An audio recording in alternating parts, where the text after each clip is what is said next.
کہا تھا نا مجھے تم اس طرح سوتے مت چھوڑ کے جانا، مجھے بے شک جگا دینا، بتا دینا کہ محبت کے سفر میں ساتھ میرے نہیں چل سکتے، جدائی میں ہجر میں ساتھ میرے چل نہیں سکتے، تمہیں راستہ بدلنا ہے، میری حد سے نکلنا ہے، تمہیں کس بات کا ڈر تھا، تمہیں جانے نہیں دیتا۔ ارے پاگل، محبت کی طبیعت میں زبردستی نہیں ہوتی، جسے راستہ بدلنا ہو، جسے حد سے نکلنا ہو، اسے حد سے نکلنے سے نہ کوئی روک پایا ہے نہ کوئی روک پائے گا۔ تمہیں کس بات کا ڈر تھا، مجھے بے شک جگا دیتے، تمہیں میں دیکھ ہی لیتا، تمہیں کوئی دعا دیتا، کم از کم یوں تو نہ ہوتا، میرے پاس حقیقت ہے، تمہارے بعد کھونے کے لیے کچھ بھی نہیں باقی، مگر خود کو کھو جانے سے ڈرتا ہوں، میں اب سونے سے ڈرتا ہوں۔ وہ ہاتھ کی مٹھی ہونٹوں پر جمائے جامد بیٹھے تھے۔ صبح سے شام ہو گئی تھی پر ان کی جگہ نہ بدلی۔ راہمہ 2 بار آ کر پوچھ چکی تھی، انہیں بھی جھڑک کر نکال دیا۔ وہ بھڑکتی کمرے کے ساتھ ساتھ گھر سے ہی نکل گئیں۔ وہ خوف کے زیر اثر تھے۔ عزیز جان بیٹی کو کھونے کا خوف حاوی ہونے لگا تھا۔ اس کی آس میں لپٹی نگاہیں یاد آتی تو درد بڑھنے لگتا۔ وہ انکار کر سکتے تھے پر مکر نہیں سکتے تھے۔ عمر کے اس حصے میں آ کر ان کی اکلوتی قیمتی متاع جان کو کھونا ان کے بس سے باہر تھا۔ یہی خوف انہیں کمرے میں بند کر گیا تھا۔ وہ روشنی سے بھی ڈر رہے تھے۔ کس موڑ پر لے آئی تھی زندگی؟ جو شخص لوگوں کو پیروں تلے رونتا چلا جاتا تھا، وہ ماتھے پر شکن تک نہ آتی تھی، وہ آج خود خوف زدہ تھا۔ سکوت میں خلل پڑا تھا۔ انہوں نے چونک کر آنکھیں کھولی۔ وہ عین سامنے بیٹھی تھی، جانے کب سے موجود تھی، پر انہیں خبر نہ ہو سکی۔ اس کی آنکھیں خشک اور وجود بالکل سٹل تھا۔ پتھر کی مورتی بنی وہ انہیں کسی اور کی یاد دلا گئی تھی۔ آروشا، میری جان، انہوں نے پکارا تھا۔ وہ کچھ نہیں بولی۔ خفا ہو مجھ سے؟ پھر سے کوشش کی۔ آپ کو پتا ہے میں کدھر سے آ رہی ہوں؟ وہ کچھ اور بولی تھی۔ سلیمان حسن کے غریب خانے سے، ایک عام انسان کے گھر سے، جو مسجد میں لوگوں کی امامت کرتا ہے، جو کہ بدقسمتی سے آپ کا بھائی ہے اور ایک دھبا ہے۔ لیکن کیا آپ نے کبھی سوچا ہے کہ وہ شخص اتنا پرسکون کیسے ہے؟ اس کے چہرے پر روشنی کیوں کر ہے؟ کیا آپ کو کبھی محسوس ہوا کہ آپ دونوں میں سے بدنما دھبا کون ہے؟ وہ اتنا کڑوا بول رہی تھی کہ انہیں یقین نہ آیا۔ آ بھی کیسے سکتا تھا؟ اس نے تمہارا ذہن میرے لیے آلودہ کر دیا ہے، زہر بھر دیا ہے میرے خلاف۔ انہیں یہی وجہ نظر آئی تھی۔ وہ آپ کے خلاف کبھی کچھ نہیں بولے۔ تم کیوں گئی تھی وہاں؟ جاننے اپنی ماں کی حقیقت۔ اسی کے ساتھ تو منہ کالا کیا تھا نا اس نے۔ وہ اتنی نفرت و حقارت سے بولے تھے کہ وہ سختی سے آنکھیں میچ گئی۔ آپ نے انہیں کس چیز سے مارا تھا؟ وہ ایک دم بات بدلتی بولی تو کمرے میں سناٹا چھا گیا۔ ان کے چہرے پر کئی رنگ آئے جنہیں وہ پہچان نہ سکی تھی۔ بولے نا، وہ بے حد عام لہجے میں بول رہی تھی پر ان کا رنگ بدلتا جا رہا تھا۔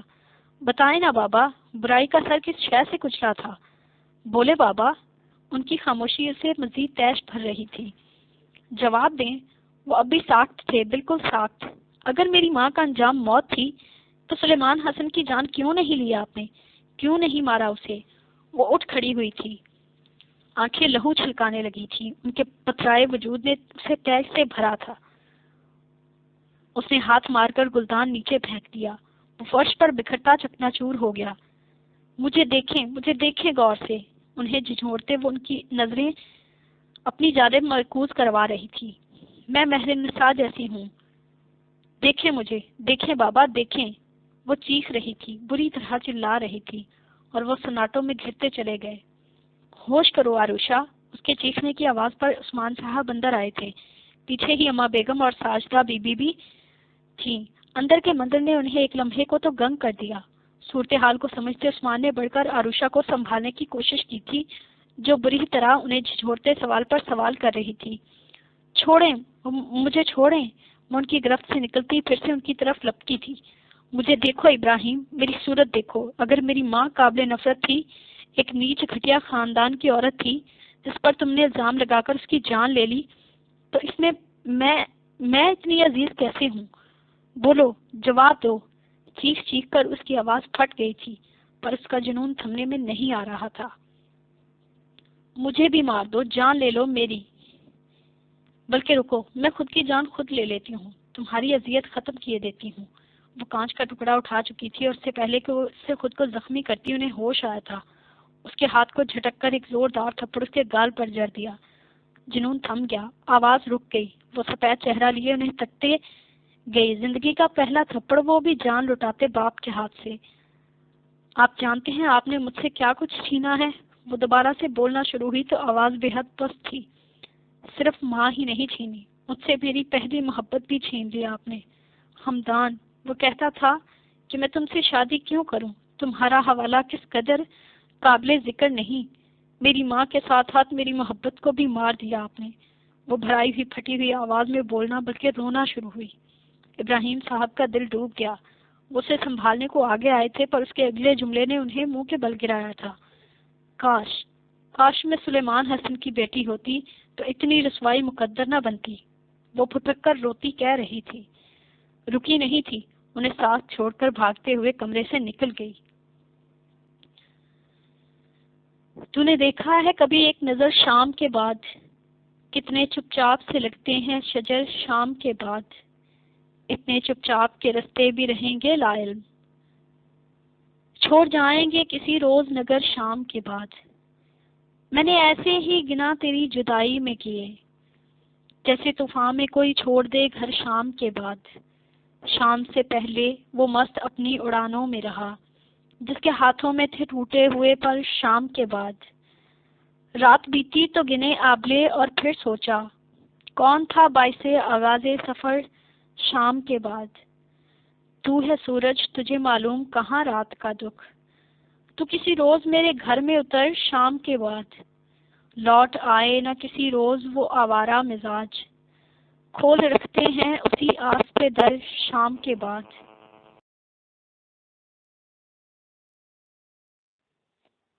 ہبا میکے آ گئی تھی۔ اس دن کے بعد سے وہ دراب سے سامنا کرنا نہ چاہتی تھی۔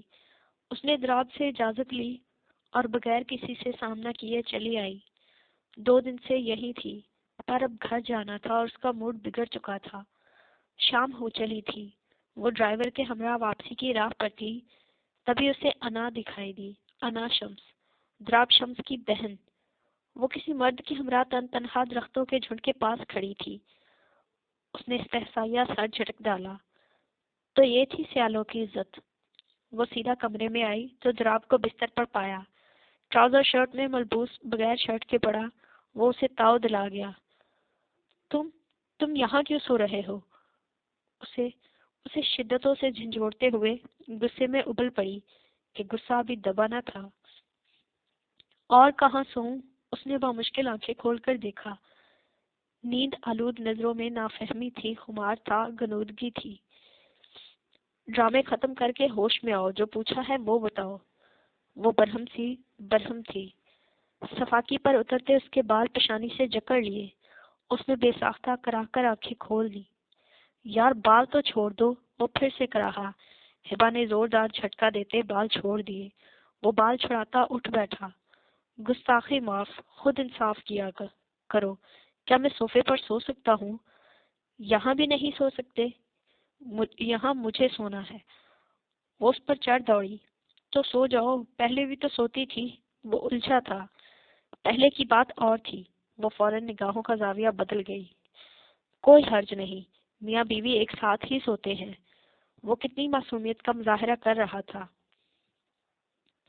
وہ سلگتی نظروں سے اس کی بے باک نگاہوں کا مقابلہ کرتی رہی، پر شکست فاش ہوئی، تنفن کرتی واش روم میں گھس گئی۔ وہ اس کی پشت دیکھتا بے بسی سے گنگنایا، طلسم عشق تھا سب اس کا ساتھ ہونے تک، خیال درد نہ آیا نجات ہونے تک، ملا تھا ہجر کے رستے میں صبح کی مانند، بچھڑ گیا تھا مسافر سے رات ہونے تک۔ عجیب رنگ بدلتی ہے اس کی نگری بھی، ہر ایک نہر کو دیکھا فرات ہونے تک۔ وہ اس کمال سے کھیلا تھا عشق کی بازی، میں اپنی فتح سمجھتا رہا مات ہونے تک۔ ہے ستارہ غزل اس سے بات کرنے کا، یہی وسیلہ ہے اب اس سے بات ہونے تک۔ میں اس کو بھولنا چاہوں تو کیا کروں عادل، جو مجھ میں زندہ ہے خود میری ذات ہونے تک۔ 2 دن بیت گئے تھے، وہ کمرے سے نہ نکلی تھی۔ وہ کمرے میں داخل ہوا تو کمرے میں گھپ اندھیرا تھا۔ وہ پریشان ہو اٹھا، جلدی سے سوئچ بورڈ ڈھونڈتے ہاتھ مار کر بتی جلائی۔ وہ بیڈ کے پاس گھٹنوں میں سر دیے بیٹھی تھی، جا بجا چیزیں بکھری پڑی تھیں۔ اس کا بکھرا وجود شدید کرب سے دوچار کر گیا۔ وہ چھوٹے چھوٹے قدم اٹھاتا اس کے پاس آ بیٹھا۔ اس کے ساتھ وجود میں ہلچل ہوئی تھی۔ اس نے سر اٹھا کر اپنے برابر بیٹھے وجود کو دیکھا۔ کیوں آئے ہو تم یہاں؟ اس کا انداز سخت نہیں تھا۔ وہ پہلی بار بے حد نارمل انداز میں اس سے بات کرتی عجیب لگ رہی تھی۔ 2 دن سے کمرہ بند کیے ہوئے ہو، آؤ باہر چل کر سب کے درمیان بیٹھو، وہ بے حد نرمی سے کہہ رہا تھا۔ اس کا سوگوار حسن دیکھنے لائق تھا، نگاہوں کے رستے دل میں اتر رہا تھا۔ پورے گھر میں بس تمہیں یہ خیال آیا، کسی اور نے نہیں پوچھا؟ اس شخص نے بھی نہیں؟ آخری بات پر اس کا انداز رو دینے والا تھا۔ سبحان کو کہنا پڑا، وہ بھی یہی چاہتے ہیں کہ تم اس فیز سے نکل کر زندگی کو دوبارہ اسی طرح جینا شروع کرو جیسے پہلے جیتی تھی۔ تمہیں کس نے کہا کہ وہ شخص کوئی خواہش کرے گا تو میں مان لوں گی؟ اس کا لہجہ فوراً ہی طنزیہ پتھریلا ہو گیا۔ وہ تمہارے باپ ہیں عروشہ۔ وہ شخص کچھ بھی ہو سکتا ہے پر میرا باپ نہیں۔ میں اس دنیا میں دکھ اٹھانے کو بالکل اکیلی آئی ہوں۔ آئندہ اس شخص کا نام مت لینا۔ وہ ضبط کھو گئی، پہلے چیخی پھر بے اختیار رونے لگی۔ اب تو بات بات پر ضبط ٹوٹنے لگا تھا۔ سبحان دکھ میں مبتلا اپنی جگہ بیٹھا اس کے خاموش ہونے کا منتظر تھا کہ ہاتھ بڑھا کر آنسو چننے کا اختیار حاصل نہ تھا۔ راہ جنوں پر چل پڑے جینا محال کر لیا۔ راہ جنوں پر چل پڑے جینا محال کر لیا، ہم نے تلاش حسن میں خود کو نڈھال کر لیا۔ مجھ کو تو خیر چھوڑیے، میری تو بات اور تھی۔ یہ بھی بہت ہے اس نے کچھ اپنا خیال کر لیا۔ کیسے وہ دن تھے پیار کے خود پہ بھی جب یقین تھا، پل میں جدائی ڈالی پل میں وصال کر لیا۔ جیسے رہے ہیں وصل میں مرتے رہے ہیں ہجر میں، یہ بھی کمال کر لیا وہ بھی کمال کر لیا۔ اپنی بھی کچھ خبر نہیں دل کی بھی کچھ خبر نہیں، ہم نے تمہارے ہجر میں کیسا یہ حال کر لیا۔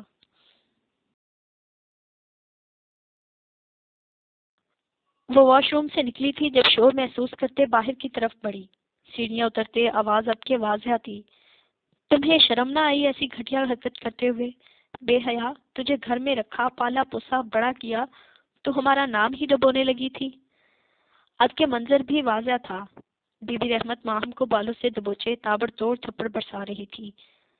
سب بت بنے کھڑے تماشائی بنے تھے، حتیٰ کہ دراب بھی۔ کیا کر رہی ہیں آپ؟ اس نے مداخلت کرتے سب کو چونکایا تھا۔ چھوڑے اسے، آگے بڑھ کر ان کے گرفت سے چھڑا بھی ڈالا۔ اس کی ہمت پر بی بی سمیت سبھی حیران تھے۔ دراب میاں، ہم آپ سے پوچھتے ہیں، آپ کی بیوی کو اصول بتاتے کیا آپ نے ان پر عمل کرنے کی تاکید نہ کی تھی؟ وہ سیدھا دراب سے پوچھ رہی تھی۔ وہ گڑبڑا گیا، آنکھوں ہی آنکھوں سے منظر سے ہٹنے کا اشارہ کیا، پر وہ مزید ڈٹ گئی۔ اب میں آپ سے پوچھتی ہوں، آپ کے پاس دوسروں پر ظلم کرنے کا باقاعدہ سرٹیفکیٹ ہے؟ جو دوسرے آپ کے کام میں مداخلت کریں تو ان پر اصولوں کی پیروی لازم ہے؟ وہ ہموار لہجے میں بولتی انہیں لاجواب کر گئی تھی۔ اے لڑکی، زبان کو لگام دے، ورنہ ہم تمہیں بھی اسی کا ساتھی سمجھ کر سزاوار قرار دیں گے۔ اچھا، کیا گناہ کیا ہے اس نے؟ بے حد شرم کی بات ہے، ہمیں تو منہ سے نکالتے شرم آتی ہے۔ تم ہی کہو بی بی۔ انہوں نے سغرا بی بی کو بولنے کا اشارہ کیا۔ ایک نامحرم مرد کے ساتھ ملاقات کرتے پکڑی گئی ہے۔ نہیں، وہ مجھ سے ملنے نہیں آیا تھا۔ لڑکھڑاتی زبان میں ماہم نے صفائی پیش کرنا چاہی۔ اب بھی مکر رہی ہے، دھول جھونک رہی ہے، اپنی آنکھوں سے دیکھا ہے تجھے، رنگے ہاتھوں پکڑا ہے، زبان کاٹ دوں گی تیری۔ رحمت بی بی صفاقی سے پھنکار رہی تھی۔ وہ پل میں معاملہ سمجھ گئی تھی۔ اگر آپ کے ہاں جھوٹ بولنے کی سزا زبان کاٹنا اور بدکاری کی سزا جان لینا ہے تو کاٹیے اپنی بیٹی کی زبان اور لیجیے اس کی جان۔ وہ پھر سے بیچ میں آتی بولی تھی، اور ایسے بولی تھی کہ سب کو سانپ سونگ گیا۔ کیا بکواس کر رہی ہو؟ بلائیے اپنی بیٹی کو اور پوچھے کل شام وہ کس کے ساتھ تھی۔ اس نے دھماکہ کیا۔ بت بنے دراب کو ہوش آیا اور وہ کلائی تھام کر اسے لے جانے لگا۔ میرے ساتھ چلو ہبا۔ نہیں، مجھے بات کرنے دیں۔ انصاف کی علمبردار بی بی کے ہاتھوں اپنی ہی بیٹی کا انصاف ہوتے دیکھنے دیجیے۔ اس کی بہادری کے مناظر دیکھنے لائق تھے۔ ہبا، جس لڑکی کی تم سائڈ لے رہی ہو، جانتی ہو تم سے اس کا کیا رشتہ ہے؟ اماں، دراب نے روکنا چاہا تھا، وہ قیامت ڈھانے والی تھی۔ اپنی انا کے ہاتھوں اپنے ہی بیٹے کی خوشی اجاڑنے لگی تھی۔ اسے جاننے دو دراب، اس کا حق ہے۔ پھر میں دیکھوں گی یہ جب اتنی اکڑ کر بول رہی ہے تب بھی برقرار رہتی ہے یا نہیں۔ میرے ساتھ چلو ہبا۔ دراب ہر صورت اسے منظر سے غائب کرنا چاہتا تھا۔ نہیں، میں سن رہی ہوں۔ وہ اب بھی ڈٹی کھڑی تھی۔ آپ بولیں، بتائیں۔ یہ لڑکی تمہاری سوتن ہے بی بی۔ واٹ؟ کیا کہا آپ نے؟ اسے لگا سننے میں غلطی ہوئی ہے۔ اپنے شوہر سے پوچھ لو۔ وہ دھماکہ کرتی مطمئن سی براجمان ہو گئی کہ اب تماشا دیکھنے کا وقت تھا۔ دراب؟ اس نے بے یقینی سے دراب کو دیکھا۔ میرے ساتھ آؤ۔ دراب نے پھر سے کلائی تھامی۔ نہیں، مجھے بتائیں کیا یہ کیا کہہ رہی ہے؟ وہ جھٹکے سے چھڑا گئی۔ دراب بتائیں۔ وہ اسے جھنجھوڑ رہی تھی۔ بتائیں، یہ سچ ہے؟ ہاں، سچ ہے۔ اس کے منہ سے اتنی دیر بعد نکلا تھا اور اس کے سر پر قیامت ٹوٹ گئی تھی۔ اتنا بڑا دھوکہ، اتنا بڑا فراڈ۔ دراب شمس، تم کتنے بڑے دھوکے باز ہو۔ اسے کتنی دیر لگی تھی سنبھلنے میں۔ ہبا، میری بات، وہ کہنا چاہ رہا تھا پر وہ کاٹ گئی۔ کیا بات؟ کون سی بات؟ مجبوری بھری داستان سناؤ گے مجھے کہ کیسے تم نے خاندانی مجبوری میں اس لڑکی سے شادی کی اور پھر تم نبھا نہ کر پائے؟ دوگلے انسان ہو تم۔ تمہیں لگا ایسے ہی ساری عمر چلا لو گے؟ وہ الگ تڑپتی رہے گی، ڈر کے مارے کبھی حق نہیں مانگے گی، اور تم میرے ساتھ عیش بھری زندگی گزارتے رہو گے۔ اس سے تو بہت بہتر تھا تم مجھے ونی چڑھ جانے دیتے۔ کم از کم اس جھوٹ سے تو بچ جاتی میں۔ سچ کہوں تو تم ایک بزدل انسان ہو، ماں کے غلط فیصلوں پر بھی سر جھکانے والے ایک انتہائی بزدل انسان۔ اور وہ اب بھی خاموش نہ ہوئی تھی، نہ ہی صدمے سے ساکت ہوئی۔ اسے دیکھو، غور سے دیکھو۔ یہ انسان نہیں ہے کیا؟ اس کا دل نہیں چاہتا کہ یہ بھی زندگی جیے؟ کیسے مرد ہو، اپنے سے وابستہ عورت پر اٹھتے ہاتھ کو نہیں روک سکتے؟ وہ تمہارے سامنے پٹ رہی تھی اور تم خاموش تماشائی بنے تھے۔ تف ہے تم پر، تمہاری مردانگی پر۔ وہ زہر اگل رہی تھی اور دراب خاموش کھڑا تھا۔ اے لڑکی، زبان کو لگام دے۔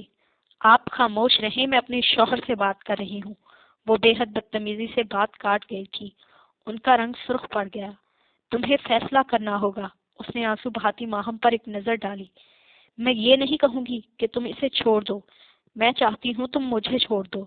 میں تم جیسے بزدل انسان کے ساتھ زندگی نہیں گزار سکتی۔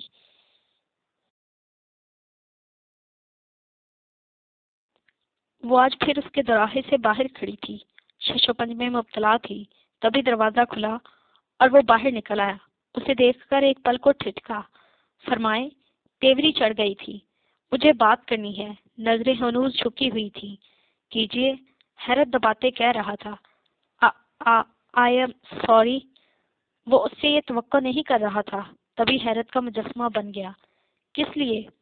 سنبھل کر گویا ہوا۔ ابھی تک جو بھی میں نے کہا، غلط الفاظ استعمال کیے، اس کے لیے میں شرمندہ ہوں۔ اور یہ بات آپ کے باپ کو پتا ہے؟ دیکھیں پلیز، ان چونچلوں کی ضرورت نہیں ہے۔ آپ میرے رستے سے ہٹیے۔ وہ برا منا گیا تھا۔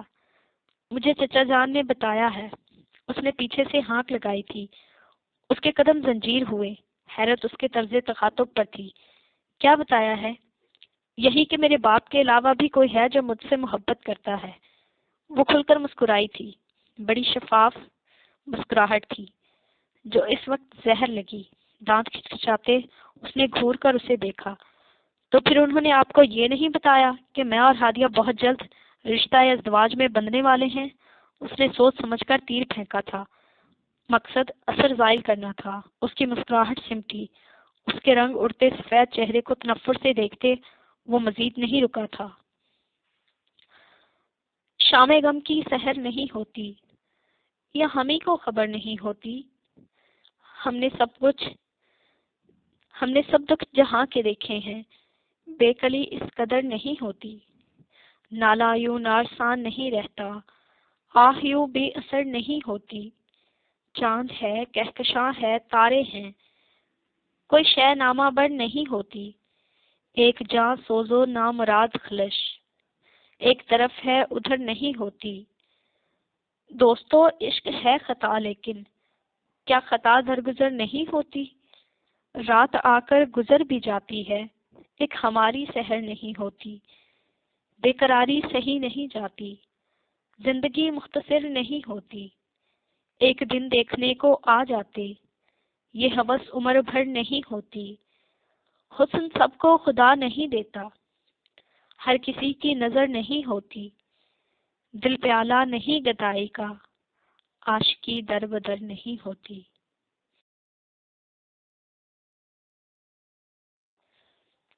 کیا بات ہے ابراہیم، تم نے ہم سب کو یہاں کیوں بلایا ہے؟ سب ڈرائنگ روم میں جمع تھے، سبحان بھی موجود تھا۔ یہ خاص بلاوا ابراہیم صاحب کی طرف سے تھا۔ وہ بھی حیران سا آیا تھا۔ سلیمان اپنی بیٹی کا نکاح کر رہا ہے۔ یہ پہلی بار تھا کہ وہ سلیمان کا نام اس کے منہ سے سن رہے تھے۔ وہ اس حویلی کی بیٹی ہے، اس کی رخصتی بھی یہیں سے ہونی چاہیے۔ وہ بے حد دھیمے سبھاؤ کے لہجے میں بات کرتے سب کو گہرے سکوت میں دھکیل گئے۔ کیا کہا تم نے؟ عثمان صاحب کو لگا انہوں نے سننے میں غلطی کی ہے۔ میرا خیال ہے سلیمان کو اب اس گھر میں آ جانا چاہیے، وہ کہہ کر بغیر کسی کی طرف دیکھے اٹھ گئے تھے، اور وہ کتنی ہی دیر ایک دوسرے کو دیکھتے وہیں بیٹھے تھے۔ وہ لان میں چہل قدمی کر رہا تھا جب آروشا کی آمد پر اس نے رخ پھیر کر پلٹنا چاہا تھا، پر وہ سامنے آ گئی۔ رکو، اس نے آواز دے کر پکارا تھا۔ وہ رک گیا تھا۔ بات سنو، اس نے ہاتھ بڑھا کر تھاما اور وہ ٹھہر گیا۔ سچ کہا تھا انہوں نے، آواز دو گی تو رک جائے گا، پکارو گی تو پلٹ آئے گا، ہاتھ تھامو گی تو ٹھہر جائے گا۔ وہ تمہارے لیے موم ہے، جس طرف چاہو گی جیسے چاہو گے مڑ جائے گا۔ اس کے ہاتھ کو دیکھتی وہ بولے چلے جا رہی تھی، اور وہ تو بول بھی نہیں رہا تھا، خاموش بت بنا کھڑا تھا۔ کہتے تھے وہ دوستی نبھا رہا ہے، بلکہ دوستی میں عشق کی قربانی دے رہا ہے۔ اسے بتانا کہ دوستی تو بہت نبھا لیتے ہیں، عشق بہت کم نبھتے دیکھا ہے۔ مجھے کہنے لگے اس سے ملو تو ہاتھ چوم لینا اور پوچھنا کہ اے مردیش، عشق کرتے ہو تو نبھاتے کیوں نہیں؟ اور بات ادھوری چھوڑتی وہ اس کا ہاتھ چوم رہی تھی۔ اب میں کہوں گی اے، اور اس کی بات ادھوری ہی رہ گئی۔ وہ ہاتھ چھڑا کر چلا گیا تھا۔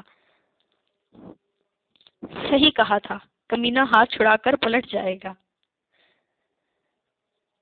میں نے روکا بھی نہیں اور وہ ٹھہرا بھی نہیں۔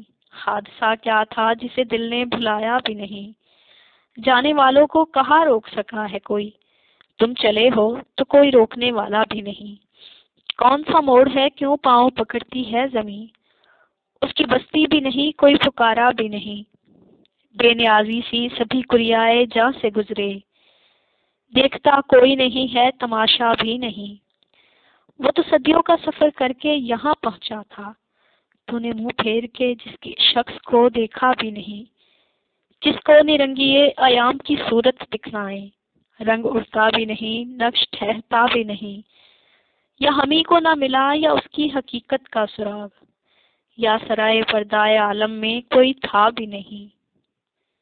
اور پھر وہ رکی نہیں تھی، اس کی لاکھ منتوں پر بھی گھر چھوڑ آئی، اور ایسا کرتے دل پر خنجر چلے تھے، یہ صرف وہ جانتی تھی۔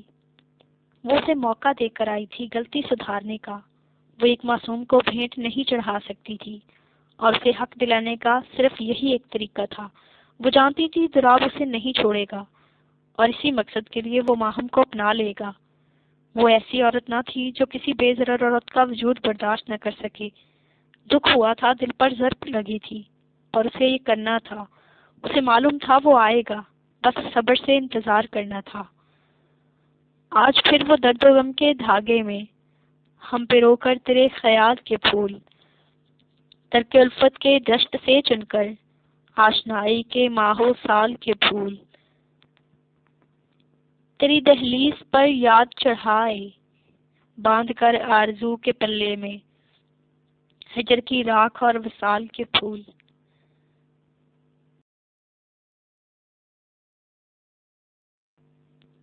اسے ابراہیم صاحب کی طرف سے بلاوا آیا تھا، جس نے اسے مخمصے میں ڈال دیا تھا، پر وہ انکار نہیں کر سکا تھا۔ دستک دے کر اندر آیا تو وہ کتاب ہاتھ میں لیے بیٹھے تھے۔ اسے صوفے پر بیٹھنے کا اشارہ کرتے چائے کا کپ تھام گئے۔ پہلے کی نسبت تاثرات کافی نرم تھے۔ میرے بارے میں کیا رائے رکھتے ہو؟ انہوں نے آغاز کیا تھا۔ وہ فوراً بول نہ پایا۔ میں پتہ نہیں، اس سے جواب نہ بن سکا تھا۔ میں جانتا ہوں تم اس حویلی کا کوئی بھی فرد مجھ سے کسی خاص قسم کا لگاؤ رکھنا تو دور، کوئی بہتر خیال بھی نہیں رکھتے ہو، لیکن میں چاہتا ہوں تم آج میری کہی بات کو سنو اور سمجھو۔ میں سن رہا ہوں۔ ماہی میری بہن تھی، اس کا ایک غلط قدم مجھے شدید کرب میں دھکیل گیا، پر میں دل میں اس کے خلاف قدورت نہیں پال سکا۔ تم مجھے عزیز نہیں ہو، لیکن عروشہ مجھے بہت پیاری ہے۔ وہ مجھ سے خفا ہے، معاف کرنے کو تیار نہیں، لیکن میں پھر بھی اس کی خواہش کا احترام کروں گا۔ وہ تمہارے سنگ زندگی گزارنا چاہتی ہے، اسی روز تم سے نکاح کے بندھن میں بندھنا چاہتی ہے جس روز خرد ہمدان کے سنگ رخصت ہوگی۔ مجھے کوئی اعتراض نہیں ہے، تمہیں فیصلہ کرنے کا پورا اختیار ہے، بس اتنا یاد رکھنا وہ بہت قیمتی ہے، مہر النساء کی آخری نشانی ہے۔ کچھ بھی کہنے سے پہلے اس بات پر دھیان دینا۔ پھر وہی میں ہوں، وہی درد کا صحرا یارو، تم سے بچھڑا ہوں تو دکھ پائے ہیں کیا کیا یارو۔ پیاس اتنی ہے کہ آنکھوں میں بیاباں چمکے، دھوپ ایسی ہے کہ جیسے کوئی دریا یارو۔ یاد کرتی ہیں تمہیں آبلا پائی کی رتیں، کس بیاباں میں ہو بولو میرے تنہا یارو۔ تم تو نزدیک رگے جاں تھے، تمہیں کیا کہتا، میں نے دشمن کو بھی دشمن نہیں سمجھا یارو۔ آسمان گرد میں گم ہے کہ گھٹا چھائی ہے، کچھ بتاؤ کہ میرا شہر ہے پیاسا یارو۔ کیا کہوں گل ہے کہ شبنم، وہ غزل ہے کہ غزال، تم نے دیکھا ہی نہیں اس کا سراپا یارو۔ کون تنہا رہے ایک عمر کسی کی خاطر، وہ جو مل جائے تو اس سے بھی کہنا یارو۔ اس کے ہونٹوں کے تبسم میں تھی خوشبو غم کی، ہم نے محسن کو بہت دیر میں سمجھا یارو۔ مما میں نہیں جاؤں گی، ہادیہ نے بھری ٹرالی دیکھ کر پھر سے پیر پٹکے احتجاج کیا تھا۔ اسے دیکھنے کچھ لوگ آئے تھے، پر وہ تھی کہ مان کے نہ دے رہی تھی۔ چلو آؤ شاباش، ہمدان نے 2 بار کہلوا دیا ہے، چائے اٹھاؤ اور میرے ساتھ۔ ماں جی اسے ساتھ لے جانے پر بضد تھی، اشارہ کرتی دروازے کی سمت بڑھی۔ ماما میں نے کہا تھا مجھے کسی بھی آرے گہرے سے شادی نہیں کرنی۔ وہ بھی ہٹ دھرمی دکھا رہی تھی۔ انہوں نے پلٹ کر گھورا، یہ باتیں بعد میں کریں گے، فی الحال تم چلو۔ وہ منہ کے زاویے بگاڑتی چائے کی ٹرالی گھسیٹتی چل پڑی تھی۔ اندر داخل ہوتے ہی سلام جھاڑ دیا، البتہ نظر نہ اٹھائی۔ ٹرالی سے چائے کا کپ اٹھاتی آگے آئی تھی، جب نظر ایک ادھیڑ عمر کے ساتھ براجمان وجود پر پڑی تھی اور اسے جھٹکا لگا تھا۔ وہ وہیں تھا، وہیں بیٹھا تھا، بار بار چشمہ درست کرتا۔ اسے دیکھ کر ایسی بدحواس ہوئی کہ ہاتھ میں پکڑی چائے کی پیالی چھوٹ گئی۔ ہوش تو تب آیا جب گرم گرم چائے چھلک کر سامنے بیٹھے وجود پر پڑی۔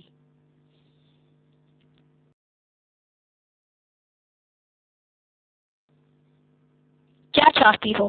تم کیوں ہر جگہ جھنڈے گاڑتی پھر رہی ہو؟ میرے حواسوں پر سوار ہونے کی کوشش مت کرو، دور رہو مجھ سے عروشہ بی بی۔ وہ اس کے کمرے میں داخل ہوتے ہی پھاڑ کھانے کو دوڑا تھا۔ وہ جو بیڈ پر ڈائری لیے بیٹھی تھی فوراً سے پیشتر اٹھ گئی۔ اتنا غصہ! بیچاری ہادیہ کا کیا بنے گا؟ اس نے مصنوعی افسوس سے سر ہلایا۔ وہ ہرگز بھی سنجیدہ نہیں تھی۔ تمہیں اپنے کام سے غرض ہونی چاہیے، اس نے انگلی اٹھاتے سختی سے وارننگ کی۔ تمہیں لگتا ہے کہ تم اپنے باپ کے ذریعے مجھ تک رسائی حاصل کر لو گی تو بھول ہے تمہاری۔ تمیز سے بات کرو، اور تمہیں میرے باپ سے چڑ کب ختم ہوگی آخر؟ اس نے برا منا لیا تھا کہ پہلے ہی وہ بہت کچھ برداشت کر چکی تھی۔ کیوں بات کی تم نے ان سے؟ انہوں نے مجھ سے میری رضامندی جاننا چاہی تھی، میں نے دے دی، سو سمپل۔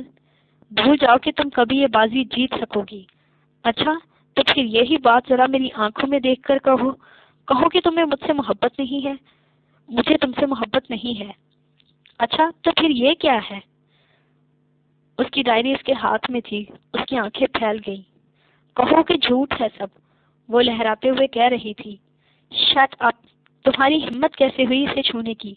وہ ڈائری ضبط کرتا پھنکارا تھا۔ وہ ہنسی اور ہنستی چلی گئی۔ اس کو فرصت ہی نہیں وقت نکالے محسن، ایسے ہوتے ہیں بھلا چاہنے والے محسن۔ یاد کے دست میں پھرتا ہوں میں ننگے پاؤں، دیکھ تو آ کے کبھی پاؤں کے چھالے محسن۔ کھو گئی صبح کی امید اور اب لگتا ہے ہم نہیں ہوں گے جب ہوں گے اجالے محسن۔ خاک کو بھی نہیں پہنچے گا کوئی کربل کی، اب بھلے ایک جہان خون میں نہا لے محسن۔ میں کہاں حاکم وقت کہاں عدل کہاں، کیوں نہ خلقت کی زبان پر لگائیں تالے محسن۔ وہ ایک شخص متاع دل و جاں تھا، نہ رہا، اب بھلا کون میرے درد سنبھالے محسن۔ بہت سا وقت بیت گیا تھا، اب تو حساب کتاب رکھنا بھی چھوڑ دیا تھا کہ زندگی بس اذیت، کرب اور بے بسی کا نام رہ گئی تھی۔ میں سبحان یوسف، ایک عام معمولی انسان جسے زندگی بھر احساس کمتری میں گزارنی پڑی۔ اکثر خدا سے شکوہ رہا کہ کیوں، آخر میں ہی کیوں؟ حالانکہ محبتوں کی کمی نہ تھی، اما بیگم جان چھڑکتی تھی، ماموں اور ممانی بے حد شفقت کرتے، سلیمان ماموں کی محبت تو لاجواب تھی، پر ایک شخص ایسا بھی تھا جس کی آنکھوں سے اگلتی نفرت کے شعلے اس دور سے جلا کے بھسم کر دیتے۔ چھوٹا تھا تو وہ شہر میں رہتے تھے، کبھی کبھار چکر لگاتے تو آروشا بھی ساتھ ہوتی۔ وہ ادھر ادھر ہو جاتا، پر آروشا بھی باپ کے مزاج کی سی تھی، ذلیل کرنے کا ہر موقع لیکن اس کی تذلیل بھی محسوس نہ ہوتی تھی۔ جانے کون سا جذبہ تھا کہ اکثر وہ بے خود سا ہو جاتا۔ وہ بے حد حسین تھی، یہاں تک تو سب قابل برداشت تھا، پر وہ لوگ مستقل یہیں شفٹ ہو گئے، یعنی ہر وقت کی ٹینشن۔ مجھے حویلی آتے کوفت ہونے لگتی، میں بھاگ جانا چاہتا تھا۔ عروشہ کے تند پر مبنی تیر اور ابراہیم صاحب کی شعلے برساتی نگاہیں مجھے خود میں سمٹنے پر مجبور کر دیتی۔ وہ بار بار میرا رستہ روکتی، مجھ سے ہمدان کا پوچھنے لگتی، جو کہ میرا پارا ہائی کر دیتا۔ میں جانتا تھا وہ میری نہیں ہو سکتی تھی، پر اس کے منہ سے ہمدان کا نام مجھے جلتے کوئلوں پر دھکیل دیتا۔ میرے انکار پر اس کا رویہ بے حد قابل تحقیر ہوتا۔ وہ اس سے ملنا چاہتی تھی اور ہمدان نے انکار کر دیا تھا۔ اس کے پوچھنے پر میں ٹال گیا، بتا نہ سکا کہ اس میں اس کی تذلیل تھی جس سے وہ پاگل انجان تھی۔ وہ جتنی خوبصورت تھی اتنی شفاق اور ظالم تھی، لیکن مجھے پھر بھی پیاری تھی۔ میں اندر ہی اندر تڑپ رہا تھا، پر بظاہر پرسکون تھا۔ ہمدان تک سے میں چھپائے ہوئے تھا۔ وہ بدلہ لینے کو آخری حد تک آ گئی۔ سلیمان ماموں کے گھر پہنچ کر ایسے رقیق الزام لگائے کہ میری برداشت جواب دے گئی، نہ چاہتے ہوئے بھی اس کا ہاتھ اٹھ گیا۔ تبھی ابراہیم صاحب کی مداخلت ہوئی اور انہوں نے اپنی بیٹی کی تذلیل کیسے برداشت کرنی تھی۔ وہ جواباً مجھے تھپڑ مارتے جنونی ہو گئے۔ میں نے انہیں نہیں روکا تھا، خاموشی سے نکل کر شہر چلا آیا۔ رات ہمدان کے ہاں گزاری۔ اگلے دن عثمان ماموں چلے آئے۔ میں جانا نہیں چاہتا تھا پر چلا آیا۔ وہ پھر مل گئی۔ میں اس کے سامنے سے کترا رہا تھا کہ دشمنے جہاں ہر بار نیا ستم ڈھاتی تھی۔ یہ ایسے ہی چلنا تھا، پر اس دن صبر کا دامن ہاتھ سے چھوٹ گیا۔ میرے منہ میں جو آیا بولتا چلا گیا۔ اماں نہ ٹوکتی تو میں شاید یوں ہی بولے جاتا۔ غصہ اترا تو احساس ہوا کہ کیا کر دیا تھا، اسے احساس کروانے کے چکر میں کتنا نقصان کیا تھا۔ میں فوراً ماموں کے پاس چلا آیا۔ حسب توقع انہوں نے مجھے غلط قرار دیا، پر پھر انہوں نے عجیب بات کی۔ وہ کیسے جان گئے تھے؟ میں ششدر تھا، تبھی بات ختم کر دی کہ میں یہ راز عیاں کرنا نہ چاہتا تھا۔ وہ پھر سے میرے روبرو آ گئی، لٹی اجڑی حالت میں۔ میرا دل جلا گئی تھی، میں خود کو کوسنے لگا۔ وہ مجھ سے حقیقت جاننے آئی تھی اور میں مزید اسے کچھ نہیں بتانا چاہتا تھا۔ اس کے بفرے وجود کو باہر دھکیل دیا۔ جانے میں اتنا تلخ کیوں ہونے لگا تھا، پر میں اسے مزید اذیت سے بچانا چاہتا تھا، پر بچا نہیں پایا تھا۔ بچا کچھا سچ بھی انڈیل دیا۔ اسے حقیقت معلوم ہو گئی تھی۔ اس کا کچھ اور فائدہ تو نہ ہوا، پر وہ سلیمان کے قریب ہو گئی۔ میں اس کے کمرے میں چلا آیا۔ جانے کے احساس کے تحت اسے تسلی سے نوازتا وہ میرے گلے لگ گئی اور میں ساکت ہو گیا، اور پھر جو کچھ اس نے کہا وہ مجھے بہرا کر گیا۔ کتنی ہی دیر کان سائیں سائیں کرتے رہے۔ سلیمان ماموں نے میرا راز فاش کر دیا تھا۔ مجھے شدید دکھ ہوا۔ اسی دکھ میں میں ان کے پاس گیا۔ اسے اس وقت اس بات کی شدید ضرورت تھی۔ انہوں نے مجھے ٹھنڈا کرتے کہا تھا، اور میں نہیں ہوا تھا۔ اسی دوران حمدان نے مجھ سے ہادیہ کے متعلق مرضی جاننی چاہی، اور میں نے جھٹ ہاں کر دی تھی۔ مجھے یہی رستہ نظر آیا تھا۔ مجھے لگا ایسے میں اس کے شہر سے نکل جاؤں گا، پر یہ ممکن نہ ہوا تھا۔ جب وہ شعلے برساتی تھی تب بھی پیاری لگتی تھی، اور اب تو جان نکالنے لگی تھی۔ اس کا بدلا بدلا روپ میری سمجھ سے باہر تھا۔ یہ سچ تھا وہ اپنے باپ سے سب کچھ منوا سکتی تھی۔ اس نے اپنی ناراضگی کی آڑ میں ان سے بڑے بڑے فیصلے کروائے تھے۔ وہ سلیمان ماموں کو گھر لے آئی تھی۔ میں حیران تھا، اور اس سے زیادہ حیران تب ہوا جب ابراہیم صاحب نے مجھے کمرے میں بلایا، اور جو کچھ انہوں نے کہا مجھے کتنی ہی دیر یقین نہ آ سکا تھا۔ میں سیدھا عروشہ کے کمرے میں گیا تھا۔ مقصد غصہ نکالنا تھا، پر وہ تو ڈھیٹ مٹی بن گئی تھی۔ حمدان نے سنا تو دوڑا چلا آیا۔ یقیناً یہ کاروائی بھی سلیمان ماموں کی تھی۔ وہ اسے مکمل بے نقاب کر چکے تھے۔ کتنے میسنے نکلے تم! وہ مجھے لتاڑ رہا تھا۔ کیا میسنا پن ہے؟ چھپ چھپ کے محبت کر لی اور مجھے خبر بھی نہ ہوئی؟ کوئی محبت نہیں ہے۔ اچھا، تبھی اسی ہفتے نکاح ہے تمہارا؟ نکاح؟ ہاں، میاں جی بتا رہے تھے۔ اسے ہونک چھوڑ کر وہ اپنی کہے جا رہا تھا، اور میں گم تھا۔ وہ میری ہونے والی تھی، اپنی من مرضی سے مجھے اپنا بنانے والی تھی۔ یہ کوئی قیامت سے کم تھا؟ میرا نہیں تو وہ اپنا ہی کچھ خیال کرے۔ اسے کہو کہ تعلق کو پھر بحال کرے۔ نگاہ یار نہ ہو تو نکھر نہیں پاتا، کوئی جمال کی جتنی بھی دیکھ بھال کرے۔ ملے تو اتنی رعایت عطا کرے مجھ کو، میرے جواب کو سن کر کوئی سوال کرے۔ کلام کر کے میرے لفظ کو سہولت ہو، تیرا سکوت میری گفتگو محال کرے۔ بلندیوں پہ کہاں تک تجھے تلاش کروں، ہر ایک سانس پہ عمر رواں زوال کرے۔ وہ ہونٹ ہو کہ تبسم، سکوت ہو کہ سخن، تیرا جمال ہر ایک رنگ میں کمال کرے۔ میں اس کا پھول ہوں نیر سو اس پہ چھوڑ دیا، وہ گیسوؤں میں سجائے کہ پامال کرے۔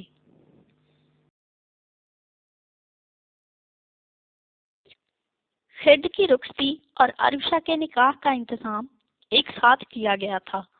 سبحان کا موڈ از حد بگڑا ہوا تھا، پر سلیمان صاحب اور اما بیگم کے اصرار پر اسے حامی بھرنی پڑی تھی۔ عروشہ بے حد خوش تھی۔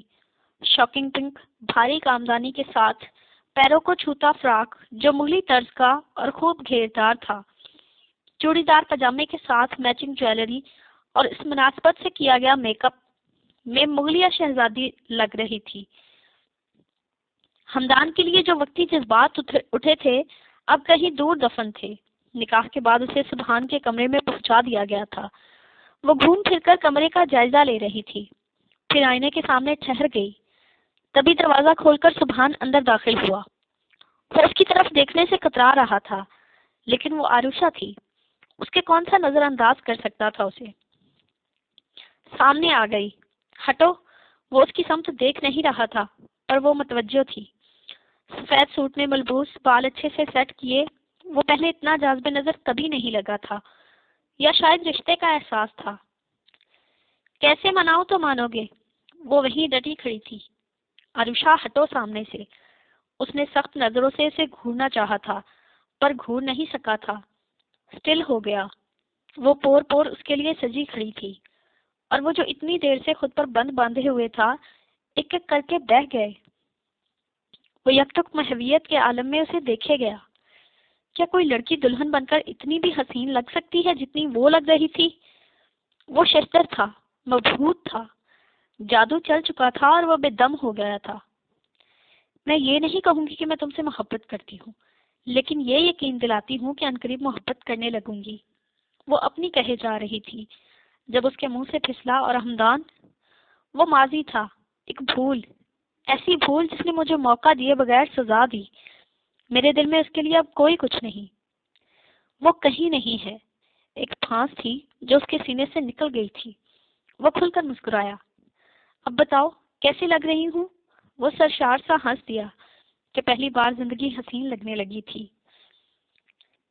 ملے کیسے صدیوں کی پیاس اور پانی، ذرا پھر سے کہنا، بڑی دلربا ہے یہ ساری کہانی، ذرا پھر سے کہنا، کہاں سے چلا تھا جدائی کا سایہ، نہیں دیکھ پایا کہ رستے میں تھی آنسوؤں کی روانی، ذرا پھر سے کہنا، ہوا یہ خبر تو سناتی رہے اور میں سنتا رہوں، بدلنے کو ہے اب یہ موسم خزانی، ذرا پھر سے کہنا، مکر جانے والا کبھی زندگی میں خوشی پھر نہ پائے، یوں ہی ختم کر لیں چلو یہ کہانی، ذرا پھر سے کہنا، سمے کے سمندر کہاں تو نے بھی جو بھی سنا پر نہ سمجھے، جوانی کی ندی میں تھا تیز پانی، ذرا پھر سے کہنا۔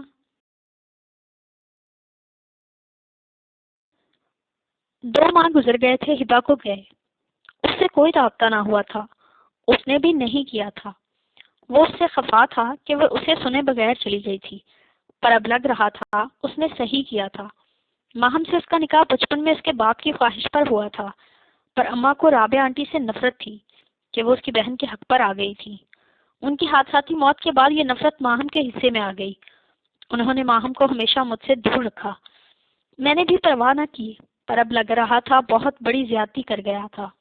جو بھی تھا وہ میری بیوی تھی، بھلے مجھے محبت نہ سے ہی حقدار تو تھی۔ ہبا کو میں نے پہلی بار ندی کنارے دیکھا تھا، میرے دل کو بھا گئی، ایسی بھائی کہ پھر کچھ اور نہ بھایا۔ بس اس کے بعد وہ کہیں نظر نہیں آئی۔ میں نے بہت ڈھونڈا پر وہ نہ ملی۔ اتنے عرصے بعد اس دن نظر آئی تو میں نے ہر ممکن کوشش کرتے اسے پا لیا، اور اب لگ رہا تھا کہ اس کا بہترین انتخاب تھی۔ اس نے بڑی روایتی عورتوں کی طرح کوئی شرط نہیں رکھی تھی، جو شرط رکھی تھی وہ اتنی بہترین تھی کہ اسے مزید اطمینان دے گئی۔ وہ چاہتی تھی میں ماہم کو اس کا حق دوں، اور میں نے وہ کر دیا تھا۔ اب مجھے اس کا انتظار تھا۔ انا گھر سے بھاگ گئی تھی۔ بیوی برداشت نہ کر سکی اور دل کے عارضے میں مبتلا ہوتی بستر سے لگ گئی۔ وہ بار بار ماہم سے معافی مانگتی تھی۔ اے موجے ہوا اب تو ہی بتا، وہ دوست ہمارا کیسا ہے، جو بھول گیا ہم کو کب سے، وہ جان سے پیارا کیسا ہے، کیا اس کے جوان لمحوں میں کوئی لمحہ میرا باقی ہے، کیا اس کی جاگتی آنکھوں میں میری یاد سے پہلے اداسی ہے، کیا وہ بھی میری طرح یوں ہی شب بھر جاگا کرتا ہے، کیا وہ بھی ساتھ رحمت میں ہمیں رب سے مانگا کرتا ہے، اگر ایسا نہیں ہے تو ہی بتا، ہم یاد اسے کیوں کرتے ہیں، وہ ہم سے بچھڑ کے خوش ہے اگر، ہم کیوں پل پل مرتے ہیں۔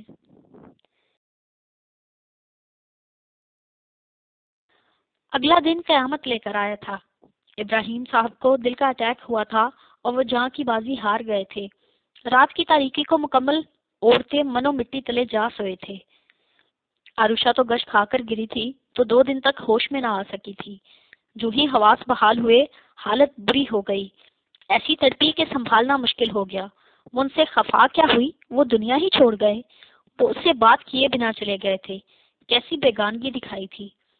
اس کا دکھ تھا کہ کم ہونے میں نہ آتا تھا۔ سب اس کا دکھ بٹاتے ساتھ تھے، پر وہ بھرے ہجوم میں تنہا ہو گئی تھی۔ ایسا تو نہ سوچا تھا، سبحان نے بھرپور ساتھ دیا تھا۔ آج انہیں گزرے کو 5 دن گزر گئے تھے۔ وہ ان کی اسٹڈی میں آئی تھی۔ سامنے ہی ان کی مخصوص کرسی پر وہ جھولتے نظر آئے۔ وہ سسکیاں دباتی آگے بڑھائی، ایک ایک شے کو چھوتی۔ وہ کالے جلد کی ڈائری پر ٹھہر گئی۔ اندر سے ایک لفافہ جھانک رہا تھا۔ اس نے سرخ سے نکال کر پڑھنا شروع کیا۔ وہ اس کے باپ کی ہینڈ رائٹنگ تھی۔ محبت زندگی کی سب سے بڑی حقیقت ہے۔ میں نے اسے تب مانا جب میں اندر سے خالی ہو گیا تھا۔ اس کی محبت کی طلب ایسی اٹھی کہ جس نے مجھے روح کے میدان میں ہر سمت پھول اگا دیے۔ جس نے کبھی کسی کو قابل اور درخواست نہیں جانا تھا، وہ محبت کے آگے ایسا بے بس ہوا کہ خود پر رحم آنے لگا۔ زندگی نے مجھے بہت کچھ دیا، جو چاہا وہی پا لیا، پر اب لگتا ہے شاید زیادہ دیر وفا نہ کر سکے گی۔ میں چاہتا ہوں تم تب یہ پڑھو جب میں اس خاک کے ساتھ خاک ہو چکا ہوں۔ ہوتا ہے نا اس طرح کے کچھ لوگ آپ کی زندگی میں بہت یادگار ہوتے ہیں، چاہے ان کا کردار کتنا ہی ہلکا کیوں نہ ہو۔ مہرو کا کردار بھی میرے لیے ایسے ہی آکٹوپس ثابت ہوا جو چمٹ جاتے ہیں، خون چوسے بغیر جسم سے الگ نہیں ہوتے۔ یہ قانون قدرت ہے، ہر انسان کو آزمانے اور پرکھنے کا اس مال کے دو جہاں کا اپنا انداز ہے۔ میں ابراہیم حسن ہوں، ابراہیم حسن جسے خدا نے ہر شے سے نوازا تھا، میری سوچ، صلاحیت، اوقات سے بڑھ کر، لیکن کہیں کوئی کمی پھر بھی رہ گئی تھی، اور اس کمی نے مجھ سے میری قیمتی شے چرا لی تھی۔ میں دکھنے میں سحر انگیز شخصیت کا مالک تھا، اس بات کا مجھے بخوبی اندازہ تھا۔ بچپن سے ہی باپ کے زیادہ قریب رہا، وہ بھی دوسروں کے لیے دہشت اور میرے لیے نرم انسان تھے، میری ہر غلطی پر پردہ ڈالتے، ڈھانپتے اور شاباشی سے نوازتے۔ پھر میں باہر چلا گیا، وہاں بھی میری بہت سی گرل فرینڈ تھی، وہ سب وقت گزاری تھا، کسی سے محبت نہ ہو سکی۔ واپس آیا تو پہلے سے زیادہ آزاد خیال اور صفاق پسند ہوا۔ میری نسبت سلیمان دھیمے مزاج کے شریف انسان تھے، پر مجھے ان سے خاص چڑ تھی۔ وہ میرے ہر کام میں ٹانگ اڑانا اپنا فرض سمجھتے تھے، گویا ہر معاملے میں معتبر بنا مجھے نیچا دکھانا چاہتے تھے، ایسا مجھے لگتا تھا۔ بہرحال میں اس سے دور ہوتا گیا، بہت دور۔ مجھے اس کے لیے کوئی برادرانہ محبت محسوس نہیں ہوئی تھی، اس نے بھی کبھی مجھ سے روابط بڑھانے کی کوشش میں پہل نہیں کی تھی۔ میں حویلی واپس آ گیا تھا، بابا ہر جگہ میرا تعارف بڑے فخر سے کرواتے تھے، میں بھی سر بلند کرتا، تعارفی کلمات وصول کرتا۔ اسی دوران مجھے معلوم ہوا کہ سلیمان صاحب کسی کی محبت میں گرفتار ہیں۔ مجھے اس لڑکی کا علم نہ تھا، میں اسی تگودو میں لگ گیا۔ ایسے ہی ایک روز مجھے ماہی باغ میں نظر آئی، وہ کسی لڑکی کے ہمراہ تھی۔ میں دور تھا، اس کے باوجود اندازہ ہو گیا کہ وہ ہمارے ہی کسی ملازم کی بیٹی تھی۔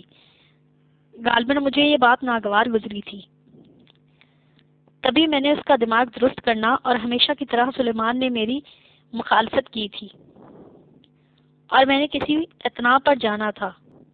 بابا کو میری بات سے مکمل اتفاق تھا، وہ مجھے کبھی غلط نہ کہتے تھے، اور یہی شے مجھے مزید شے دیتی تھی۔ میرا جھگڑا ہوا تھا اور میں نے اسی غصے میں اس شخص پر گولیاں چلاتے اسے زخمی کیا تھا۔ میں قتل نہیں کرتا تھا، بس لوگوں کو اذیت دینا مجھے خوب لطف دیتا تھا۔ اس رات بھی میں کسی کو ایسی اذیت سے دوچار کر رہا تھا جب ایک نسوانی چیخ نے مجھے چونکا دیا۔ میں اس کے تعاقب میں دوڑا تھا اور قریب ہی جا لیا۔ وہ خوبصورت آنکھوں والی مومی سی لڑکی تھی، پہلی بار کسی لڑکی کو خوفزدہ مجھے عجیب سا سرور آیا۔ یہ الگ احساسات تھے جنہیں میں فی الفور سمجھ نہیں سکا تھا۔ میں نے چاقو نکالتے اسے مزید ڈرایا تھا، اس کی آنکھوں میں خوف اترتا مزید اکسانے لگا، اور اسی رو میں میں نے اسے تھپڑ مارا۔ وہ چیختی ہوئی الٹ کر جا گری، تبھی اس کے نام کی پکار پڑی تھی۔ میں اس آواز کو فوراً پہچان گیا، یہ سلیمان کی آواز تھی۔ میں فوراً روپوش ہو گیا۔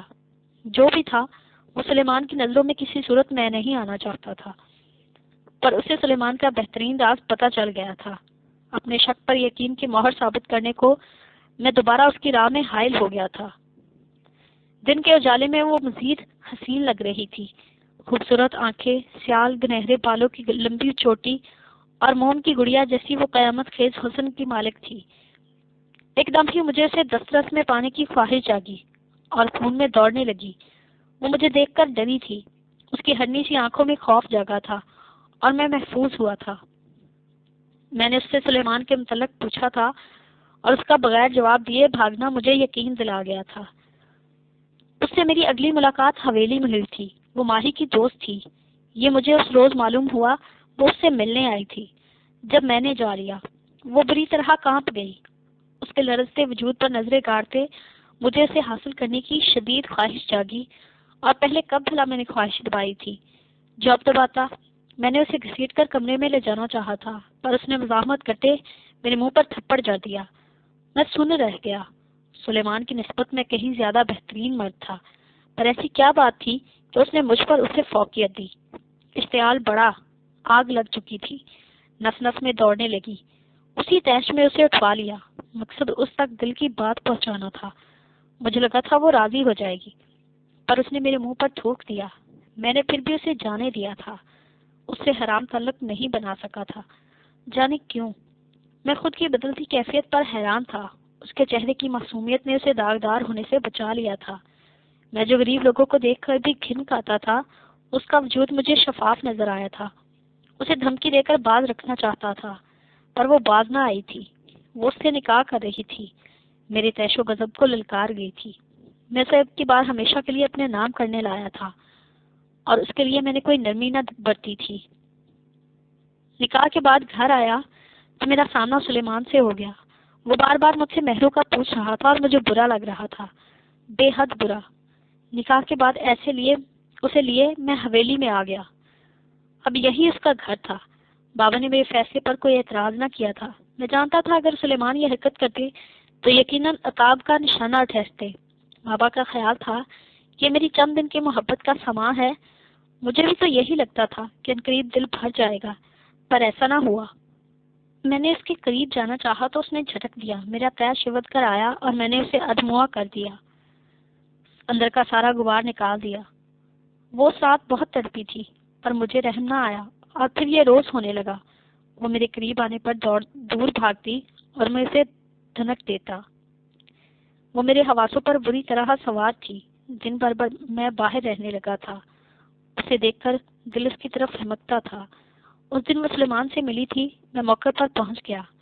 میں نے سلیمان کی ساری بات سنی تھی اور تسلی بھی ہوئی تھی، پر مہروں کی بات نے آگ بہکا دی تھی۔ تبھی میں جھپٹ پڑا۔ مجھے بھول گیا تھا کہ میں اب تک اسے کتنی بار اذیت دے چکا تھا۔ وہ مجھ سے ڈرنے لگی تھی، مزاحمت بھی ترک کرتی۔ وہ ہر طرح سے میرے مزاج میں ڈھل گئی تھی، پر میرا تب بھی تو دل نہ بھرا تھا۔ تب مجھے ادراک ہوا کہ یہ وقتی کشش نہیں، کچھ اور تھا۔ میں ڈر گیا۔ اسی ڈر میں اس پر الٹے سیدھے الزام لگا ڈالے۔ وہ ماں بننے والی تھی، میرے بچے کی ماں، میں جانتا تھا، پھر بھی الیل گھوڑے کی طرح اڑا رہا۔ اس رات مجھے افسوس ہوا تھا، میں اپنے بچے کو ہی گالی دے رہا تھا۔ اس ہی رات نے مجھ سے یہ فیصلہ کروایا تھا اور میں اس سے دور ہو گیا۔ جانتا تھا وہاں رہا تو اپنے ہی بچے کو نقصان پہنچا ڈالوں گا۔ سلیمان سے مجھے کوئی خطرہ نہ تھا۔ بابا بار بار بلاتے اور میں ٹال دیتا۔ 7 ماہ میں اس سے دور تڑپتا رہا۔ مجھے بیٹی پیدا ہونے کی نوید ملی تھی۔ میں اٹھتے ہوئے آ پہنچا۔ بابا خوش نہیں تھے، پر میں بہت خوش تھا۔ وہ میرے وجود کا حصہ تھی، مہرو کا تو پرت تھی۔ میرا سارا دن اس کے ساتھ گزرنے لگا۔ میں اسے جان بوجھ کر نظر انداز کر رہا تھا، ڈر رہا تھا کہ کہیں اندر چھپا راز عیاں نہ ہو جائے۔ پھر وہ ہو گیا جو نہیں ہونا چاہیے تھا۔